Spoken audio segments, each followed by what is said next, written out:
అందరికీ నమస్కారం అండి. నేను పాత జిల్లాలు చెప్తున్నాను. శ్రీకాకుళం జిల్లా, విజయనగరం జిల్లా, విశాఖపట్నం జిల్లా, ఈస్ట్ గోదావరి జిల్లాలో పార్ట్. ఇవన్నీ కూడా విశాఖ డైరీ కవర్ చేస్తున్న ప్రాంతాలు.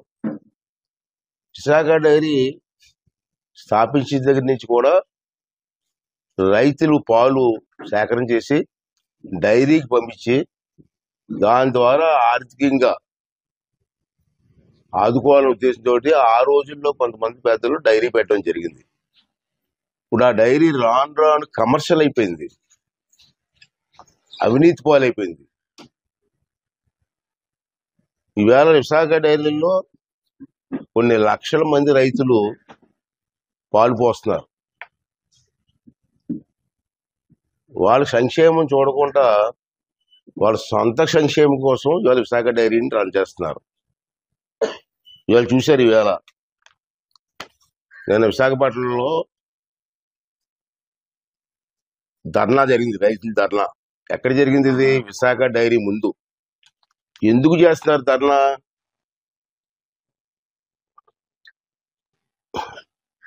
సడన్ గా విశాఖ డైరీ ఒక నిర్ణయం తీసుకుంది. ఆవు పాలు అమ్ముతారు రైతులు. ఆవు పాలు మీద సడన్ గా లీటర్కి 3 రూపాయలు తగ్గించారు రేటు. సుమారు నాకు తెలిసి ఆవు పాలు పోసేవాళ్ళు 3 లక్షల మంది ఉంటారు. మరి 3 లక్షల మంది ఎంత నష్టపోతారండి? రోజుకి లీటర్కి 3 రూపాయలు తగ్గించేస్తే ఎన్ని లక్షల రూపాయలు రైతులకు నష్టం వస్తుంది? మరి దీని మీద రైతులు ఎందుకు స్పందించలేదు? కొంతమంది స్పందించారు నిన్న, కానీ అందరూ రైతులు కూడా స్పందించి ఈ అన్యాయాన్ని ఖండించవలసిన అవసరం ఉంది. రైతులు చేస్తున్న ఉద్యమానికి నాయకుల తాలూకు సహకారం కూడా ఇవ్వాల్సిన అవసరం ఉంది. విశాఖ డైరీలో ప్రెసిడెంట్లు ఉన్నారు, డైరెక్టర్లు ఉన్నారు. విశాఖ డైరీకి వెళ్ళి ఒక్కడు మాట్లాడడం. ఎందుకు మాట్లాడరా అంటే నవ్వుతారు. నువ్వు డైరెక్టర్ విశాఖలో,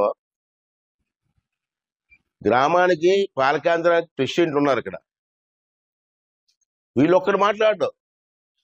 అరే మా రైతులకు నష్టం జరుగుతుందని ఎందుకు మాట్లాడారంటే వీళ్ళు డైరీకి మీటింగ్కి వెళ్తారు. అక్కడ చిన్న బంగారం మొక్క 2 స్వీట్లు పెట్టబోతే తినేసి వచ్చేస్తున్నారు. మాట్లాడరు కాదు, మాట్లాడి దమ్ము కూడా లేదు ప్రెసిడెంట్లకి. నా దగ్గరికి వచ్చిపోతే పెద్ద కప్పులు చెప్తూ ఉంటారు. రైతులకి ఇంతమంది 3 లక్షల మంది రైతులకి అన్యాయం జరుగుతుంటే ఎందుకు మాట్లాడరా? మీరు ఎందుకే ప్రెసిడెంట్లుగా రాజీనామా ఇచ్చి పోవడం అనేసి? ఎంత అవినీతి జరుగుతుందండి. మళ్ళీ నిన్న కాక మొన్న 3 days 4 days అయింది విశాఖపట్నంలో. అక్కడ ఒక జనసేన నాయకులు ఉన్నారు, జీవీఎంసీ కార్పొరేటర్. అతని పేరు ఏంటంటే పీతల మూర్తి యాదవ్. అతను ఒకటి మాట్లాడాడండి, మిగతా వాళ్ళు ఎవరు మాట్లాడలేదండి. ఏం మాట్లాడాడండి? విశాఖపట్నంలో 7 ఎకరాల 95 సెంట్లు భూమిని విశాఖ డైరీ వాళ్ళు ఆక్రమించారు. ఎవరైతే విశాఖపట్నం డైరీ చైర్మన్ ఉన్నాడో వాళ్ళందరూ ఆక్రమించారు బోర్డు అంతా. దాని కొన్ని కోట్ల రూపాయలు విలువది, కోట్లాది రూపాయలు విలువైన భూమిది. ఆ మూర్తి యాదవ్ గారు మొన్న కలెక్టర్ గారిని కలిసి ఆ భూమి తాలూకు వివరాలు అన్నీ కూడా కలెక్టర్ గారికి ఇవ్వడం జరిగింది. విశాఖపట్నం కలెక్టర్ గారిని నేను డిమాండ్ చేస్తున్నాను, మీరు యాజ్ ఏ కలెక్టర్ గా ఇమీడియట్ గా యాక్షన్ తీసుకోండి. మీరు ఎంక్వైరీ చేయండి. గౌరవనీయులు మూర్తి యాదవ్ గారు చెప్పింది వాస్తవం అయితే గవర్నమెంట్ రిపోర్ట్ రాసి ఆ విశాఖ డైరీ మీద యాక్షన్ తీసుకోవాలని చెప్పి నేను మీ ద్వారా డిమాండ్ చేస్తున్నాను. నేను స్పీకర్ గా డిమాండ్ చేయట్లే. విశాఖపట్నం జిల్లా వాసిగా, అనకాపల్లి జిల్లా వాసిగా, ఈ ప్రాంతం వాడిగా ఇంత అన్యాయం జరుగుతుంది కాబట్టి, ఇంత దోపిడీ జరుగుతుంది కాబట్టి ఇమీడియట్ గా దీని మీద యాక్షన్ తీసుకొని ఆ దోషుల మీద ఎవరైతే దొంగలు ఉన్నారో దొంగల మీద యాక్షన్ తీసుకోవాల్సినటువంటి అవసరం ఉందని చెప్పి నేను మీ ప్రెస్ ద్వారా డిమాండ్ చేస్తున్నాను.